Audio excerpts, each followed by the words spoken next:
नमो भगवते वासुदेवाय। प्यारे भक्तगणों, आज के वीडियो में आप सभी जानेंगे कि साल 2024 में कब है योगिनी एकादशी। जानेंगे तिथि, पूजा विधि और मुहूर्त, और इसके साथ जानेंगे पारण का समय व योगिनी एकादशी व्रत में सुनी जाने वाली संपूर्ण कथा। आप सभी भक्तों पर लक्ष्मी नारायण की कृपा सदा सर्वदा बनी रहे, यही हम भगवान से प्रार्थना करते हैं। अब आइए वीडियो को शुरू करते हैं। तो एक बार दिल से बोलिए जय श्री हरि और कमेंट बॉक्स में जय श्री हरि अवश्य लिखें। अरे भक्तों, साल में कुल 24 एकादशी का व्रत रखे जाते हैं। ये सभी भगवान विष्णु को समर्पित हैं। इस दिन उनकी पूजा करने से शुभ फलों की प्राप्ति होती है। ऐसे में कुछ लोग निर्जला उपवास भी रखते हैं, जो बेहद कठिन होता है। इस दिन को लेकर मान्यता है कि जो भी एकादशी का व्रत रखता है, उस पर भगवान विष्णु के साथ साथ माँ लक्ष्मी जी की कृपा भी बनी रहती है। ऐसे में आषाढ़ माह में आने वाली योगिनी एकादशी का महत्व अधिक बढ़ जाता है।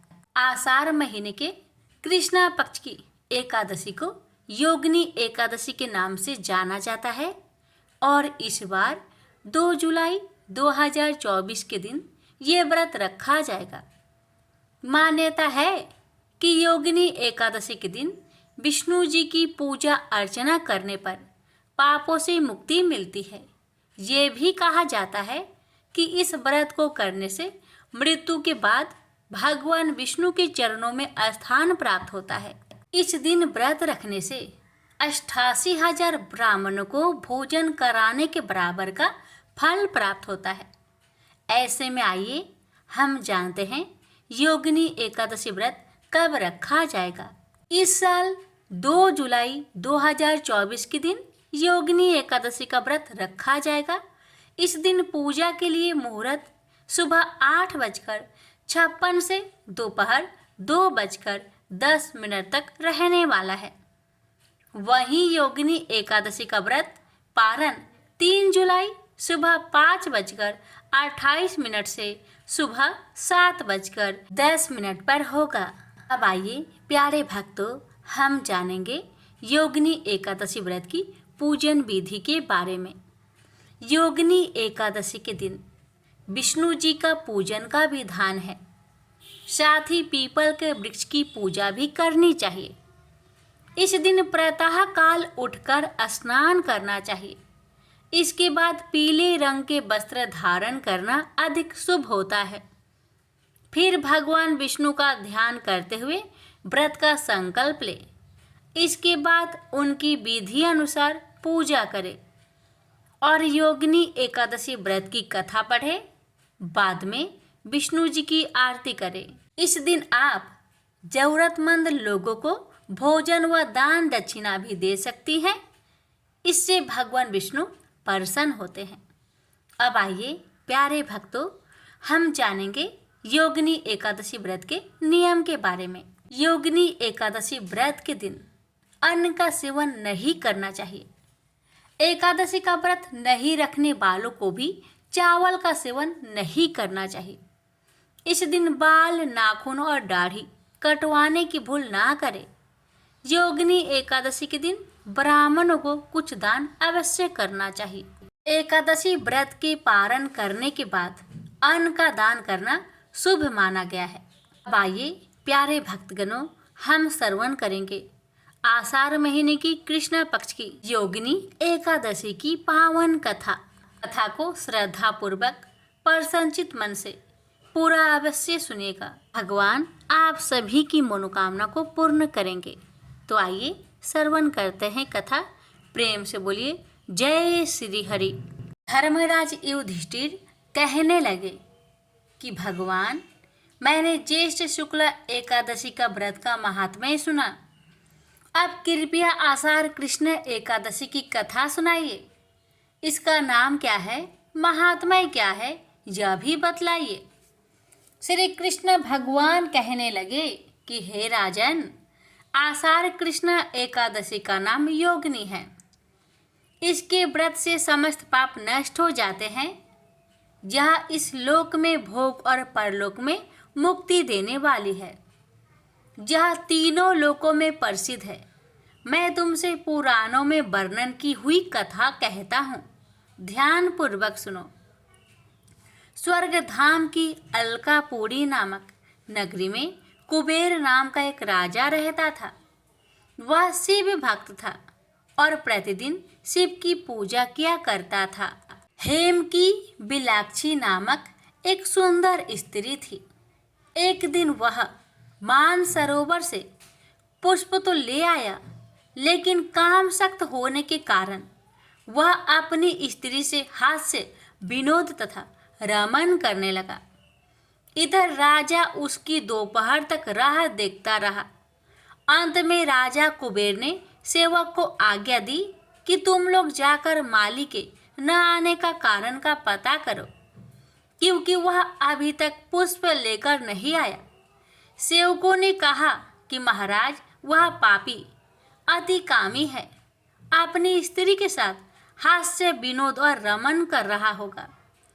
यह सुनकर कुबेर ने क्रोधित होकर उसे बुलाया। हेम माली राजा के भय से कांपता हुआ उपस्थित हुआ। राजा कुबेर ने क्रोध में आकर कहा, अरे पापी, नीच कामी, तूने मेरे परम पूजनीय ईश्वर श्री शिवजी महाराज का अनादर किया है।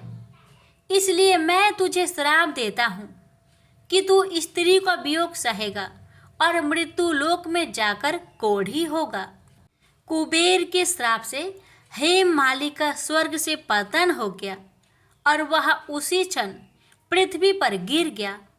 भूतल पर आते ही उसके शरीर में श्वेत कोढ़ हो गया। उसकी स्त्री भी उसी समय अंतर्ध्यान हो गई। मृत्यु लोक में आकर माली ने महान दुख भोगे। भयानक जंगल में जाकर बिना अन्न और जल से भटकता रहा। रात्रि को निद्रा भी नहीं आती थी, परंतु शिवजी की पूजा के प्रभाव से उसको पिछले जन्म की स्मृति का ज्ञान अवश्य रहा। घूमते घूमते एक दिन वह मार्कंडेय ऋषि के आश्रम में पहुंच गया, जो ब्रह्मा से भी अधिक वृद्ध थे और जिनका आश्रम ब्रह्मा की सभा के समान लगता था। हेम माली वहां जाकर उनके पैरों में पड़ गया। उसे देखकर मार्कंडेय ऋषि बोले, तुमने ऐसा कौन सा पाप किया है जिसके प्रभाव से यह हालत हो गई है? हेम माली ने सारा वृत्तांत कह सुनाया। यह सुनकर ऋषि बोले, निश्चित ही तूने मेरे सम्मुख सत्य वचन कहे हैं, इसलिए तेरे उद्धार के लिए मैं एक व्रत बतलाता हूँ।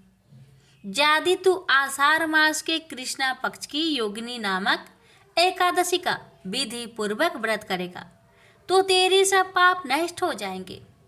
यह सुनकर हेम माली ने अत्यंत प्रसन्न होकर मुनि को साष्टांग प्रणाम किया।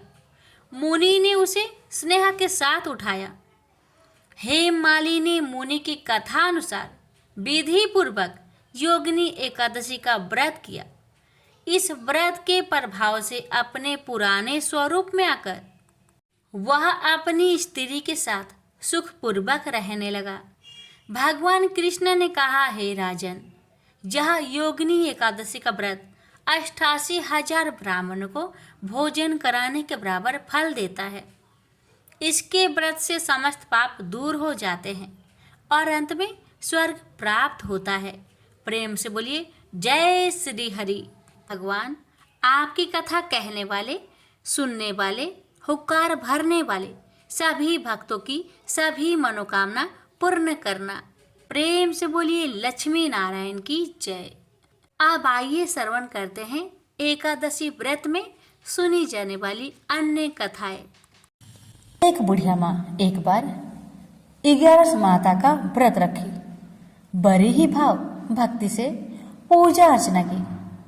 उन्हें वृद्ध अवस्था में क्या बाधा थी, वो तो अपने पुत्र पौत्रों की सुख सुविधा के लिए व्रत रखने लगी। वे दिन भर तो जरा कठोर मन करके अपनी प्यास को रख रही। दिन में पूजा पाठ किया, कथा सुनी और पंडित जी को मिट्टी के पात्र में भरकर पानी और ऋतुफल दान दिया। दोनों भर भर कर बूरा वितरण किया। उन्हें गर्मी के कारण बहुत बेचैनी हो रही थी। इस कारण से बड़ी देर तक पानी में पड़ी रही और पानी की कुल्ला करती रही, मुंह धोती रही। तब कहीं थोड़ा बहुत धैर्य बंध पाया। धूप तो तेज पड़ रही थी, इस कारण बार बार मुंह सूख रहा था। बूढ़ी माँ बहुत बेचैन हो रही थी। एक बुढ़ापा और दूसरे ये भयंकर गर्मी, वृद्ध अवस्था की स्थिति तो कुछ दूसरे ही प्रकार की होती है। ऐसे तैसे रो धो के दिन कट पाया। अब पहाड़ सी रात सामने थी, उसका काटना बड़ा ही कठिन दिखाई दे रहा था। खटिया पर पड़े शांति नहीं मिल रही थी। वे बार बार करवट बदल रही थी। अनेक बार वो बाहर जाती और भीतर आती। उन्हें घर के अंदर शांति नहीं थी। वे पड़ी पड़ी एकादशी माता का स्मरण करती रही।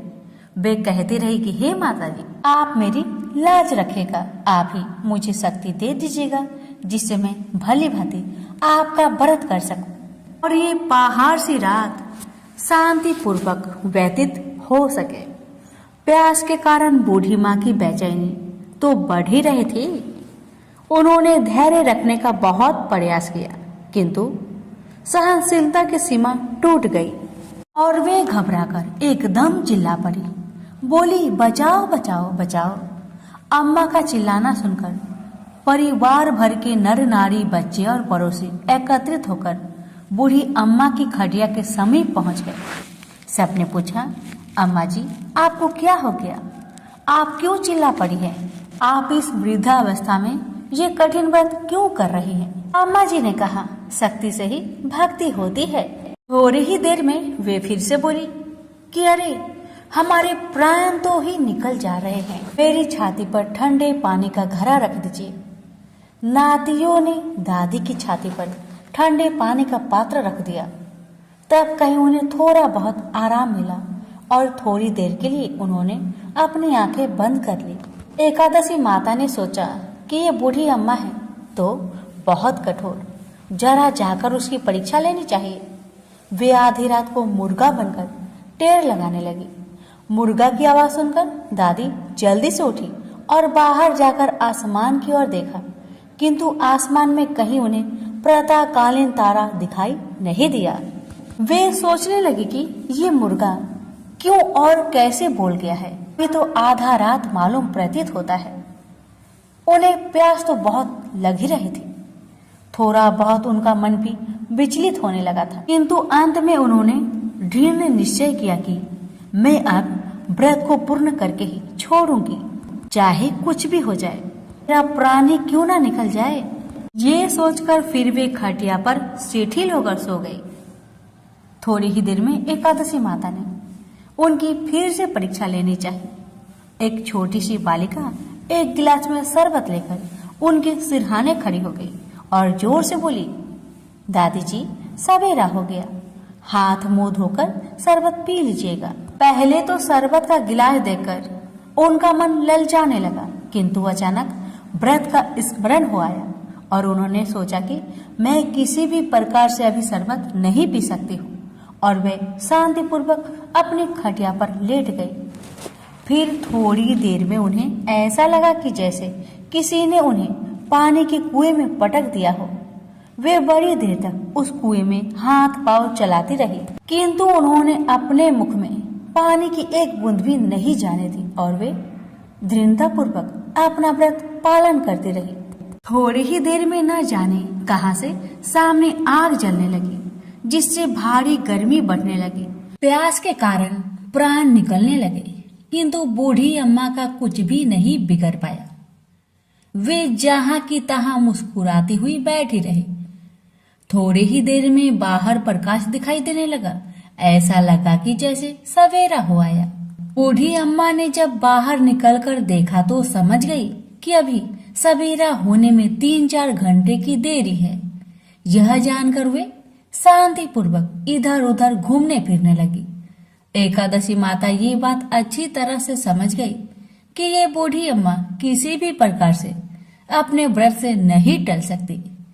वे उनके सत्य व्रत को ही अच्छी तरह से समझ गई। सवेरा होते ही बूढ़ी माँ ने स्नान किया, भगवान का पूजा पाठ किया, एकादशी माता की कथा सुनी, ब्राह्मणों को दक्षिणा देकर भोजन करवाया। तब कहीं बूढ़ी अम्मा ने जल ग्रहण किया।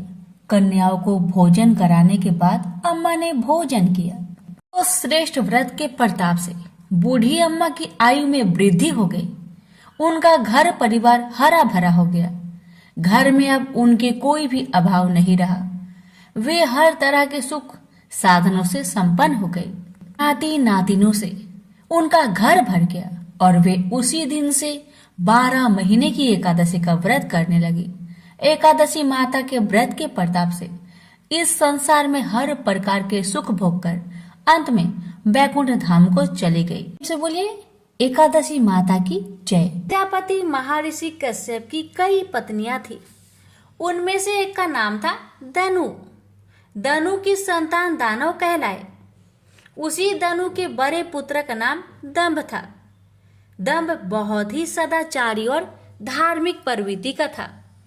अन्य दानवों की भांति उसमें ना तो ईर्ष्या ही थी और ना ही देवताओं से देश भावना। वह विष्णु का भक्त था और उन्हीं की आराधना किया करता था। लेकिन उसे एक ही चिंता सताती रहती थी कि उसके कोई पुत्र न था। आचार्य शुक्र ने उसे श्री कृष्ण मंत्र की दीक्षा दी। दंभ ने दीक्षा पाकर पुष्कर में महान अनुष्ठान किया। अनुष्ठान सफल हुआ।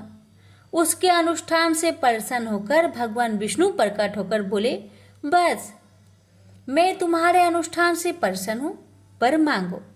दंभ बोला, भगवान यदि आप मेरी तपस्या से प्रसन्न है तो मुझे ऐसा पुत्र दे जो आपका भक्त हो और त्रिलोक की जय हो।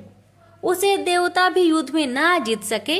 भगवान विष्णु ने तथास्तु कहा और अंतर्ध्यान हो गए और दंभ प्रसन्नचित अपने घर लौट आया। गोलोक में श्री राधा ने श्री कृष्ण पार्षद श्री दामा को असुर होने का श्राप दिया था। श्राप मिलने पर वही दंभ की पत्नी के गर्भ में आया। जन्म होने के पश्चात दंभ ने अपने उस पुत्र का नाम शंखचूड़ रखा। जब वह कुछ बड़ा हुआ तो दंभ ने उसे मुनि जैगी शिष्य की देख रेख में रख दिया। मुनि जैगी शिष्य ने उसे शिक्षा दीक्षा दी। अपनी कुमार अवस्था में ही शंखचूड़ पुष्कर में पहुंचा और उस महान धार्मिक तप स्थली में ध्यान मग्न रहकर वर्षों तक ब्रह्मा जी की तपस्या करता रहा। उसकी घोर तपस्या से प्रसन्न होकर ब्रह्मा जी प्रकट होकर बोले, वत्स मैं तुम्हारी तपस्या से प्रसन्न हूँ, वर मांगो। पितामह मुझे ऐसा वरदान दीजिए कि मुझे देवता पराजित ना कर सके। शंखचूड़ ने कहा। ब्रह्मा जी ने उसे ऐसा ही वरदान दिया और श्री कृष्ण कवच प्रदान करते हुए उसे आदेश दिया, शंखचूड़ तुम बद्रिका आश्रम चले जाओ। वहां तुम्हारा भाग्य का सितारा उदय होने की प्रतीक्षा कर रहा है। आदेश मानकर शंखचूड़ बद्रिका आश्रम पहुंचा। वहां महाराज धर्मध्वज की पुत्री तुलसी भी तपस्या कर रही थी। दोनों का आपस में परिचय हुआ और ब्रह्मा जी की इच्छा अनुसार दोनों का विवाह हो गया। अपनी पत्नी को लेकर शंखचूड़ पुनः दैत्यपुरी लौट गया। शुक्राचार्य ने उसे दानवों का आधिपति बना दिया। सिंहासन पर बैठते ही उसने अपना साम्राज्य बढ़ाने के लिए देवलोक पर चढ़ाई कर दी। ब्रह्मा जी के वरदान के कारण वह अजय हो चुका था। देवताओं को उसे हराने में कोई कठिनाई नहीं हुई। उसने अमरावती पर कब्जा जमा लिया। इंद्र अमरावती छोड़कर भाग निकले। देवता उसके डर से कंदराओं में जा छुपे। शंखचूड़ तीनों लोकों का शासक हो गया और सब लोकपालों का कार्य भी उसने संभाल लिया। उसने अपनी प्रजा की भलाई के लिए अनेक कार्य किए। प्रजा उससे बहुत प्रसन्न थी। सर्वत्र सुख और शांति थी, क्योंकि शंखचूड़ स्वयं भी कृष्ण भगवान का भक्त था अतः उसकी प्रजा भी भगवान कृष्ण पर पूरी आस्था रखने लगी। उसके राज्य से अधर्म का नाश हो गया। प्रजा इंद्र और देवताओं को भूलने लगी। इससे देवताओं को बहुत क्षोभ हुआ।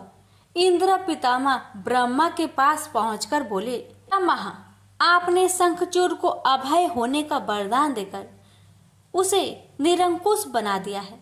वह अमरावती पर कब्जा जमाए बैठा है। देवता डर डर की ठोकरें खा रहे हैं। हमें बताए हम क्या करें।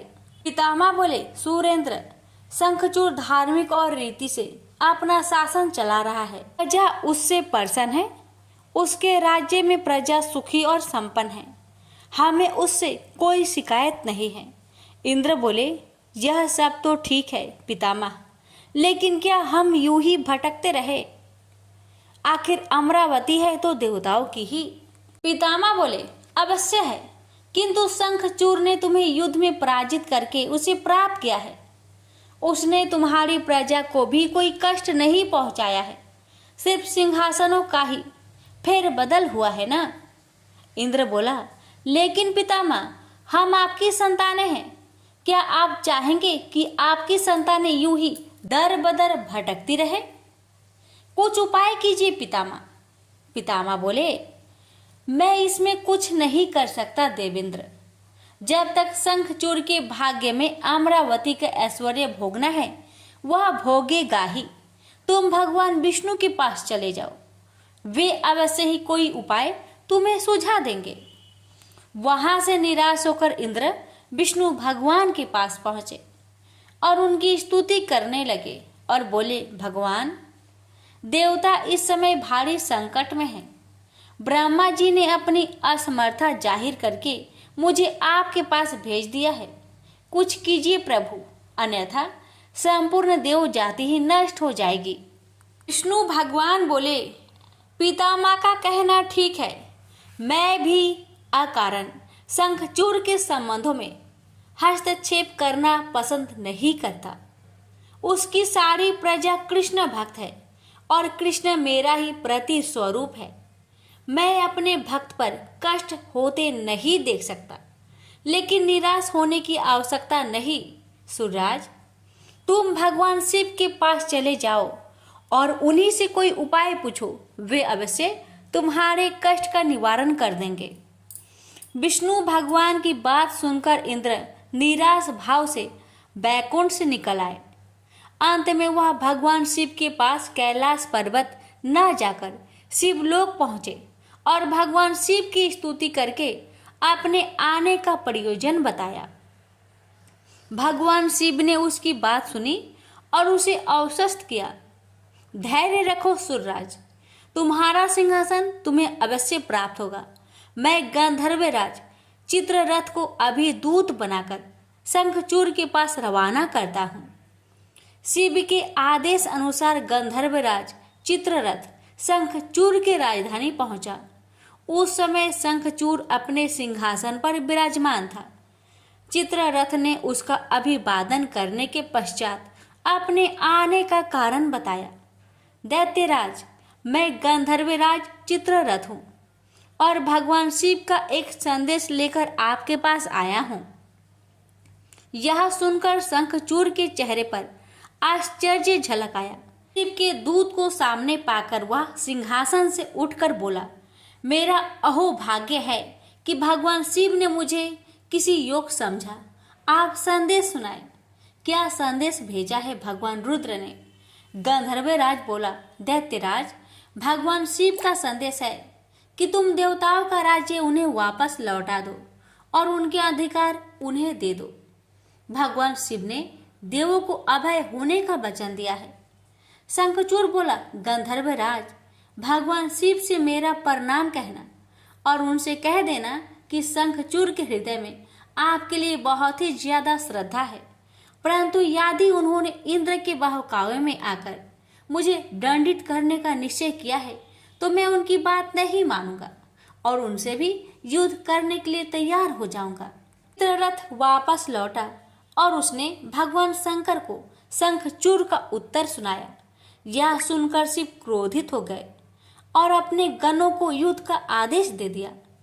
उधर शंखचूड़ ने अपने पुत्र का अभिषेक कर उसे दानवाधिपति बना दिया और अपनी पत्नी से बोला, मैंने युद्ध स्वीकार कर लिया है देवी, ईश्वर करे युद्ध में हमारी विजय हो। अब मुझे अनुमति दो, मेरी सेनाएं तैयार है। शंखचूड़ अपनी सेनाओं लेकर युद्ध भूमि में जा पहुंचा। दोनों सेनाओं गोमतत्र पर्वत के समीप एक दूसरे के आमने सामने आ खड़ी हुई। भगवान शिव ने शंखचूड़ के पास एक बार फिर संदेश भेजा कि वह नादानी ना करे और युद्ध से दूर रहकर उनकी बात मान ले, किंतु शंखचूड़ न माना और दोनों सेनाओं में घनघोर युद्ध छिड़ गया। भगवान शिव और शंखचूड़ आमने सामने डट गए। दोनों में अनेक अस्त्र शस्त्रों से युद्ध होने लगा। फिर भगवान शिव ने जैसे ही शंखचूड़ का वध करने के लिए त्रिशूल उठाया तो आकाशवाणी हुई, देवाधिदेव आप प्रलयंकर है, सर्वसमर्थ है, किंतु आपको मर्यादा की रक्षा करनी चाहिए। श्रुति की मर्यादा को नष्ट ना करे। जब तक शंखचूड़ के पास हरि का कवच है और जब तक उसकी पतिव्रता पत्नी मौजूद है तब तक उस पर बुढ़ापा नहीं आ सकता और ना ही उसकी मृत्यु हो सकती है। आकाशवाणी के खत्म होते ही शिव का त्रिशूल अपने आप रुक गया। तभी भगवान विष्णु प्रकट हुए। शिव से बोले, भगवान आपने तो मुझे बड़े धर्म संकट में डाल दिया है। आप ही ने तो इंद्र को मेरे पास भेजा और जब मैंने उसे अभय करने के लिए युद्ध आरंभ किया तो अब आपका ही कवच आड़े आ रहा है। अब आप ही कोई उपाय सोचिए। विष्णु बोले, शंखचूड़ के श्राप का समय अब समाप्त होने ही वाला है। भगवान अब इसे असुर योनि से मुक्त करके गोलोक भेजना पड़ेगा। यह कृष्ण भक्त है और कृष्ण मेरा ही प्रति स्वरूप है, अतः इसे वापस गोलोक भेजना होगा। फिर विष्णु ने एक ब्राह्मण का वेश धारण किया और शंखचूड़ के पास पहुंचकर बोले, दानवराज मैं एक निर्धन ब्राह्मण हूँ, कुछ पाने की आस के लिए आपके पास आया हूँ। शंखचूड़ बोला, मांगो वृपवर, जो भी मेरे पास है उसे दे देने में मुझे किंचित भी विलंब नहीं लगेगा। मेरा सिर भी मांगोगे तो वह भी देने से मैं इनकार नहीं करूंगा। आप आदेश तो दो। ब्राह्मण भेषधारी विष्णु बोले, दैत्यराज मुझे आपका सिर नहीं आपका कवच चाहिए। बोलिए, देंगे अपना कवच। शंखचूड़ ने अपना कवच उतारकर ब्राह्मण भेषधारी विष्णु को सौंपते हुए कहा, अवश्य यदि भगवान कृष्ण की ऐसे ही इच्छा है तो ऐसा ही होगा। आप कवच ले जाइए। ब्राह्मण भेषधारी विष्णु कवच लेकर दैत्यपुरी पहुंचे। फिर उन्होंने शंखचूड़ का भेष धारण किया और राजमहल में जाकर शंखचूड़ की पत्नी तुलसी के पास पहुंचे। तुलसी ने उन्हें अपना पति ही समझा और उनका स्वागत किया। उस रात विष्णु शंखचूड़ के महल में ही ठहरे। अचानक ही पतिव्रता तुलसी को धोखे का आभास हुआ। वह चौंक कर बिस्तर से उठी, बोली, कौन है तू और मेरे साथ छल करने का तुम्हें साहस कैसे हुआ? जल्दी बोल, अन्यथा अपने पतिव्रत तेज से अभी भस्म करती हूँ। विष्णु अपने वास्तविक रूप में प्रकट हो गए। उन्होंने तुलसी को समझाते हुए कहा, सुनो जी, तुम्हारे पति का समय पूरा हुआ। एक श्राप के कारण ही उसे असुर योनि में आना पड़ा था। अब से वह गोलोक में रहेगा, क्योंकि तुम्हारा पतिव्रत धर्म ही उसकी रक्षा कर रहा था। इसलिए मुझे छल करके तुम्हें कलुषित करना पड़ा। तुलसी रोते हुए बोली, यह आपने अच्छा नहीं किया भगवान। क्यों मेरे साथ छल करके मेरा अस्तित्व नष्ट किया? मैं श्राप देती हूँ कि आज से आपको भी पत्थर बन जाना पड़ेगा। आप में दया ममता नहीं है, आप पत्थर है पत्थर। विष्णु बोले, और मैं भी तुम्हें वर देता हूँ तुलसी कि मेरे पत्थर बन जाने पर तुम्हें भी मेरे पास ही स्थान मिलेगा। भविष्य में लोग तुलसी और शालिग्राम की पूजा करेंगे। तुलसी के बगैर शालिग्राम की पूजा अधूरी रहेगी। उसके बाद विष्णु अंतर्ध्यान हो गए और युद्ध भूमि में खड़े शिव को अपनी दिव्य शक्ति से सब कुछ बता दिया। शंखचूड़ और शिव में पुनः युद्ध आरंभ हो गया, किंतु तुलसी के पतिव्रत धर्म नष्ट हो जाने से शंखचूड़ की शक्ति घट गई थी। अतः शिव ने अपना त्रिशूल उसकी ओर फेंका तो वह सीधा शंखचूड़ की हृदय स्थल को भेद गया।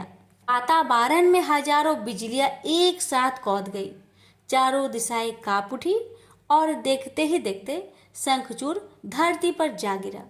गिरते ही उसके प्राण पेखरू उड़ गए। श्राप से मुक्ति मिलते ही श्री दामा गोलोक जा पहुंचा। उसकी भस्म से एक शंख प्रकट हुआ जो कालांतर में भगवान शिव के हाथों की शोभा बना। देवताओं ने शिव की जय जयकार की और इंद्र को अपना सिंहासन पुनः प्राप्त हो गया। प्रेम से बोलिए हर हर महादेव, माता पार्वती की जय, लक्ष्मी नारायण की जय, तुलसी माता की जय, शालिग्राम भगवान की जय। गणेश जी की कथा। पौराणिक कथा के अनुसार एक समय की बात है कि भगवान विष्णु का विवाह माता लक्ष्मी जी के साथ निश्चित हुआ। विवाह की सभी तैयारी होने लगी। सभी देवी देवताओं को निमंत्रण भेजे गए, लेकिन भूलवश गणेश जी को निमंत्रण देना रह गया था। इधर भगवान विष्णु की बारात जाने का समय आ चुका था।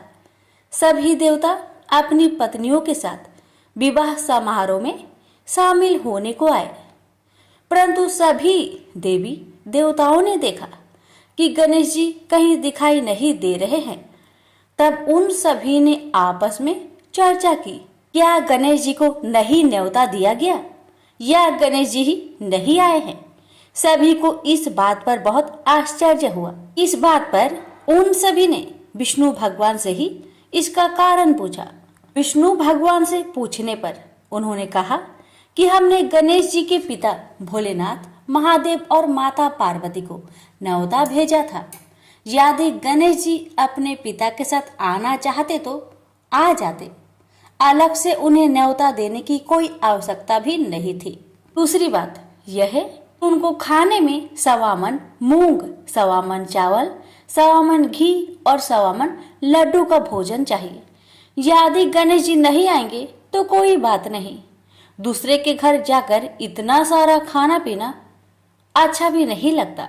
इतना वार्ता कर ही रहे थे कि किसी एक ने सुझाव दिया, यदि गणेश जी आते तो उनको द्वारपाल बनाकर बैठा सकते थे कि आप घर की याद रखना। आप तो चूहे पर बैठकर धीरे धीरे चलोगे तो बारात में बहुत पीछे रह जाओगे। यह सुझाव सबको पसंद आ गया, तो फिर विष्णु भगवान ने भी अपनी सहमति दे दी। तब गणेश जी को निमंत्रण देकर आमंत्रित किया और उनको समझा बुझाकर घर की रखवाली करने को बैठा दिया गया। बारात चल दी। तब नारद जी ने देखा कि गणेश जी तो दरवाजे पर ही बैठे हुए हैं, तो वे गणेश जी के पास गए और रुकने का कारण पूछा। गणेश जी कहने लगे कि विष्णु भगवान ने मेरा बहुत अपमान किया है। नारद जी ने कहा कि आप अपनी मूषक सेना आगे भेज दो तो वह रास्ता खोद देगी, जिससे उनके वाहन धरती में धंस जाएंगे।